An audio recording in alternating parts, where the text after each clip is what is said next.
In a small town nestled along the banks of the Volta River in Ghana, there lived a young man named Kojo.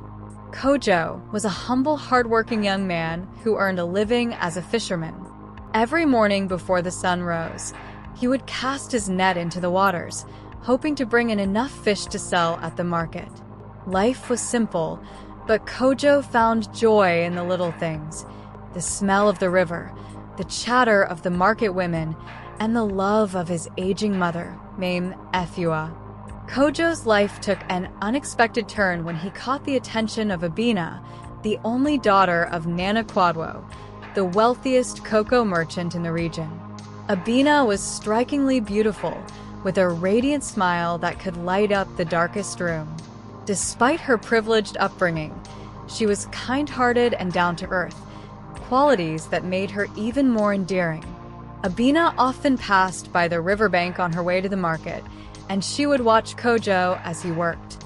She admired his dedication and the way he treated everyone with respect. One day, she mustered the courage to speak to him, using the excuse of buying fish. Their conversation was brief, but left an impression on both of them. Over time, Abena found more reasons to visit the river, and her fondness for Kojo grew into love. Kojo, however, was wary. He knew the stories of how powerful men like Nana Kwadwo guarded their daughters with iron fists.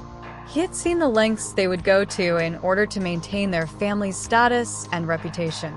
Kojo wanted no trouble, so he kept his distance, despite the growing bond between him and Abena. Mame Efua, on the other hand, had a different perspective. She had spent her entire life struggling and believed that Abena's love for Kojo was a gift from the gods, an opportunity to lift their family out of poverty. She encouraged Kojo to pursue the relationship, insisting that love and determination could overcome any obstacle. "Kojo, my son," she would say, "if Abena truly loves you, her father will have no choice but to accept you. This is your chance to change our destiny." Reluctantly, Kojo allowed himself to hope. He and Abena began meeting in secret, sharing dreams of a future where their love could thrive despite the odds. But their happiness was short-lived. Nana Kwadwo soon discovered their relationship and was enraged. He saw Kojo as nothing more than an opportunist trying to climb the social ladder.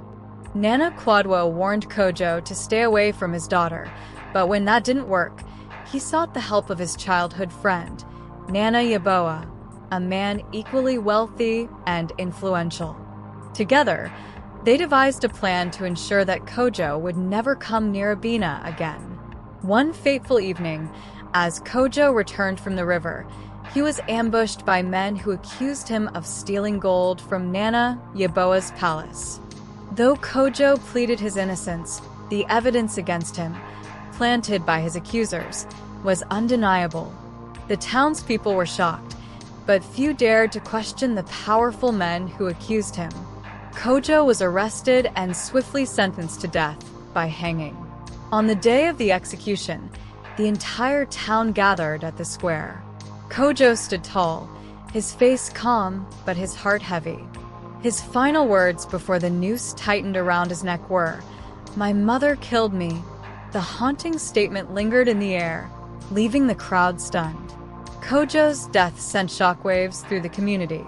News of the incident reached a journalist named Adwoa Mensah, known for her fearless investigative reporting. She delved into Kojo's case, interviewing witnesses, uncovering evidence, and questioning the validity of his conviction. Adwoa's investigation revealed the conspiracy orchestrated by Nana Kwadwo and Nana Yeboah. Testimonies from bribed witnesses and documents showing the planted evidence brought the truth to light.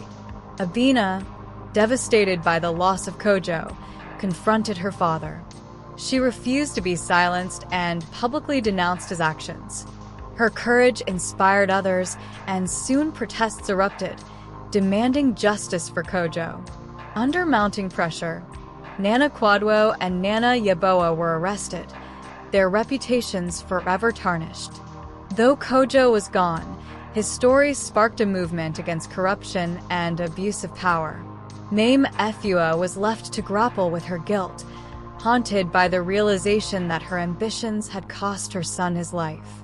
She spent her remaining days advocating for fairness and justice, hoping to honor Kojo's memory.